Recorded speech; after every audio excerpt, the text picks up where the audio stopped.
Part B of this learning plan will be all about antihistamines. Antihistamines fall into two types of chemicals. These are chemicals that are released into the body and cause their effect by connecting up with their appropriate receptors. And there are two types of histamine receptors, H1 and H2. They're very different types of receptors. H2 are located in the parietal cells within the GI system, and these regulate the gastric acid secretion. And the medications that prevent that would be H2 blockers or H2 antagonists, such as famotidine, cimetidine, and ranitidine. We're going to cover those medications in the GI system lecture. H1 blockers, those are located in smooth muscles, the endothelium cells, and central nervous tissues, which cause vasodilation and increased permeability, bronchoconstriction, hives, pain, and itching. These are all the reactions that we experience with hay fever and other allergic responses. Histamine is a naturally occurring substance within the cells, and it is released in response to tissue damage and in the presence of microorganisms and allergens. So viruses and allergens will trigger the release of histamine, and this is released out of mast cells. When histamine gets into the system, it dilates the arterioles, which allow increasing blood supply to the capillaries and tissues.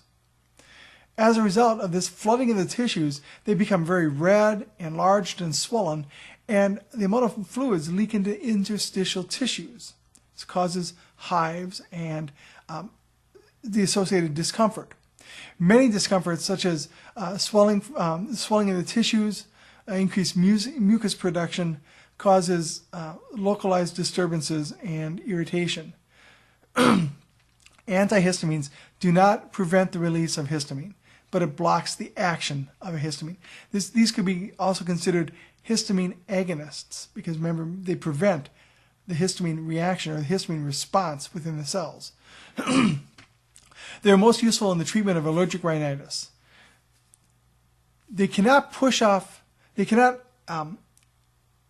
break the histamine off of the receptor site if it's already bound to it. So these are more useful to if you start the treatment early, to prevent the reaction.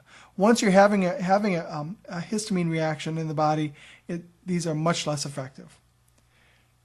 They're controversial in the use of the common cold because of the minimal contribution of histamine for a cold. They're chemically similar to anticholinergics. They're much more effective preventing the action rather than reversing them. These are indicated for the management of nasal allergies, allergic rhinitis, allergic reactions, motion sickness, sleep disorders, and they can relieve some symptoms associated with the common cold, but not a lot of them. Some side effects: they can cause mild drowsiness to deep sleep, and everybody reacts differently to the antihistamines. They have anticholinergic effects, such as dry mouth, constipation, blurred vision, urinary retention. It can inhibit lactation, and it can actually thicken respiratory tract secretions. Now, let's think about that. If we're having an upper respiratory illness, which is causing secretions, an antihistamine can actually make those secretions harder to clear. That's why we want to use these carefully and cautiously. It does work peripherally and centrally. Sedation is a common effect. Again, the anticholinergic effects make them more effective than non-sedating agents. Benadryl or diphenhydramine and chlorpheniramine or chlortrimeton have these anticholinergic effects. The non-sedating and peripheral acting medications are such as Allegra, Claritin, and Zyrtec. These have fewer CNS side effects and longer duration, which increases compliance. Some nursing implications: always assess for drug allergies. We will always assess for drug allergies with every medication. We're not going to use these in the presence of acute asthma attacks and lower respiratory diseases.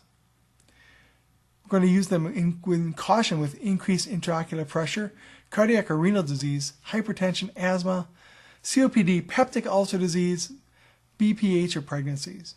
So these have a lot of side effects. And look at that whole category of illnesses that you would not want to use these drugs. These can cause excessive sedation or confusion and hypotension.